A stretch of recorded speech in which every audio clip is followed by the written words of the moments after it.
Right. Prime preview. Yep. There are games this weekend. Yes, it's the final set of Premier League games before we head into the international break.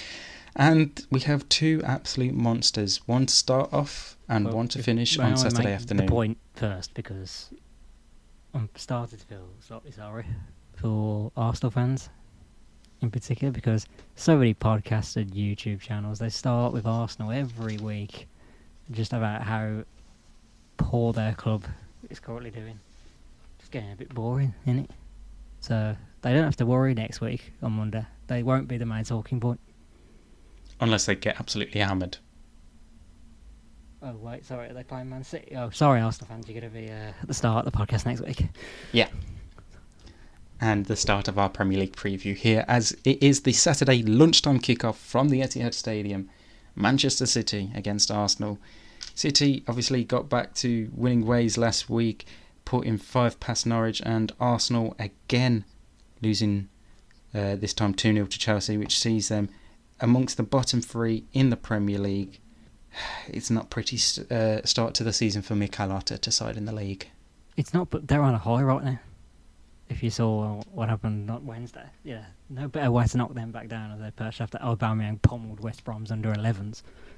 Well, yeah, I was about to say West Brom had, 5-6 debutants last night, if not more? I don't know West Brom's squad. I mean, half of them are going to be playing for Villa by the end of the season.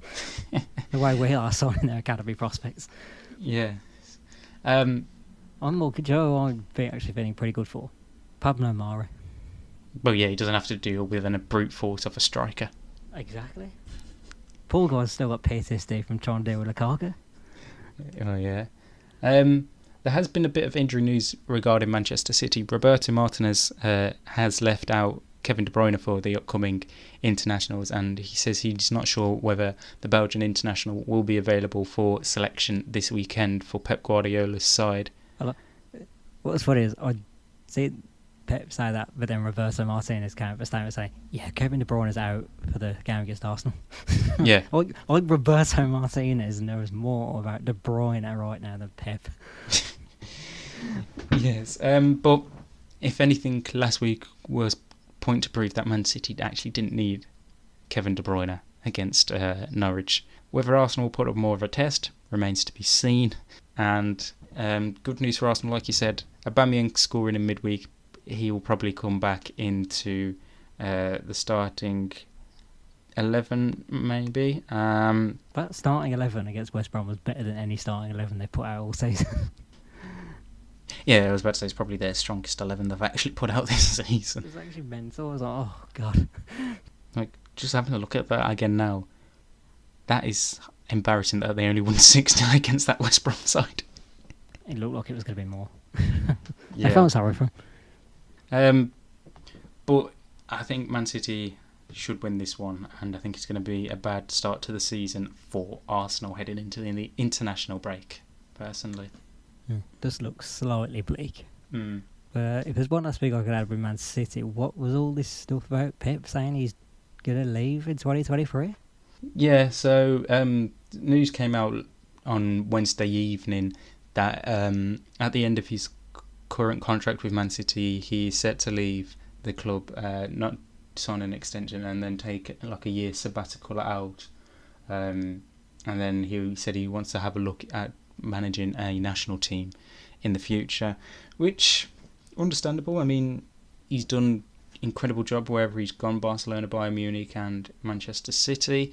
And if you remember, he took a year out after Bayern Munich before taking the Man City job, didn't he? So it gave us that tremendous vid, was it, when he reacted to Messi not megging James Milner? Yes. That was the shock. I was like, oh my God, that's my boy. He was like a proud father. He really was.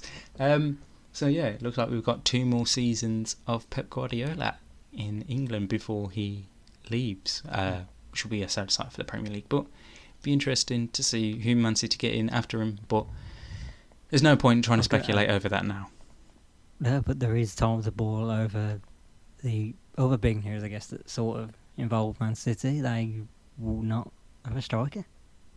Yes, as Harry Kane is staying at Tottenham this season.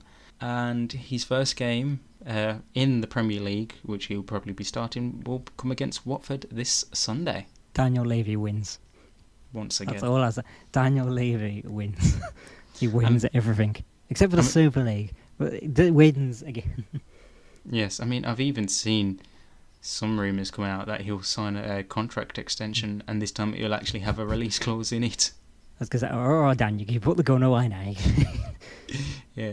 Stop making Harry Kane put the hashtag "Come on, you Spurs" at the end of every tweet. I mean, surely this. I want to know what he's done with Charlie Kane. That's what I want to know. Yeah, surely this has to go down as some sort of bullying. What he's done to Harry Kane. This is now. bullying in the workplace.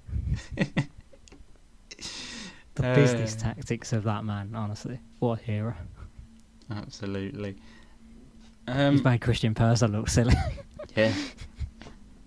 No, I mean, we're joking. There's definitely going to be some sort of like inverted commas gentleman's agreement, as it is. Yeah, I think there'll be an actual release clause that will come into effect. Like, if we don't qualify for the Champions League, you can leave for, say, 80 to 100 million. But if we qualify for the Champions League and teams want you, then they have to pay like 120 to 150 million, something like that. I think would probably be the clause. So June 2022, then Harry Kane signs for Man City. Or Manchester United. I very much doubt that one. No, because apparently Solskjaer and John Murta and the rest of the recruitment staff are meeting up next month to plan for next summer. Obviously, with Edison Cavani more than likely leaving and the potential of Anthony Martial being striker. Well, go for the young striker. He's probably going to be available for 100 million less. Or one who could be 100 million less than that. I mean, you could have Wesley if you want, but I was on about Mbappe if he's still at PSG and a free agent. Not going to your club. Oh God, I mean, the realistic one here would be Erling Haaland to Manchester United. Let's be realistic next summer. But let's get back onto the preview, because we do have another big game on Saturday afternoon, and that is Liverpool versus Chelsea at 5:30 from Anfield. Lukaku, Van Dijk. What a battle. Very intriguing. That wasn't even what I was talking about. I was thinking Salah's just going to rip Chelsea a new one again. Two German tacticians at the helm. Tuchel versus Klopp. Big Tommy T versus Clippity Klopp. Oh, I am excited for this one now. It's a good one, and it's not even the half-full kickoff, which means it's guaranteed to be decent. Yep. Unfortunately for us, though, the half-full kickoff is Wolves Manchester United from Molineux this Sunday. A dreadful Sunday, then. Yeah, I'm not going to lie, Sunday's fixtures are pretty boring. Yeah, I'm just going to watch the cricket. If it's still going on at this rate. Elsewhere in the Premier League this weekend, we have Aston Villa versus Brentford, Brighton and Hove Albion versus Everton, Newcastle, Southampton, Norwich, Leicester, West Ham, Crystal Palace on Saturday, and then on Sunday the other game that we haven't mentioned is Burnley versus Leeds United. Overall, a good weekend of football as we head into the international break next week. Yeah, I was going to say, should we talk about West Ham for a bit? I know, top of the league, 8 goals scored, 3 conceded. And Ricardo Antonio is going full Jamie Vardy the more and more his career goes on. I mean, that dirty dancing celebration on Monday night against Leicester was brilliant. You said it was dirty dancing. I fully believed it was dirty dancing and no one was saying it. Well, it's because he said Even completely... Even himself in like the explanation at the end, he didn't say dirty dancing. He called it... What was it? I don't know what he said. I can't remember what he said now, but then he realised... I saw a tweet on Tuesday morning where he goes, actually, I did mean dirty dancing. I was like... It was the... Yeah. All it needed was the music behind it. Yeah. But absolutely class performance from David Moyes' side, and what a start to the season for them.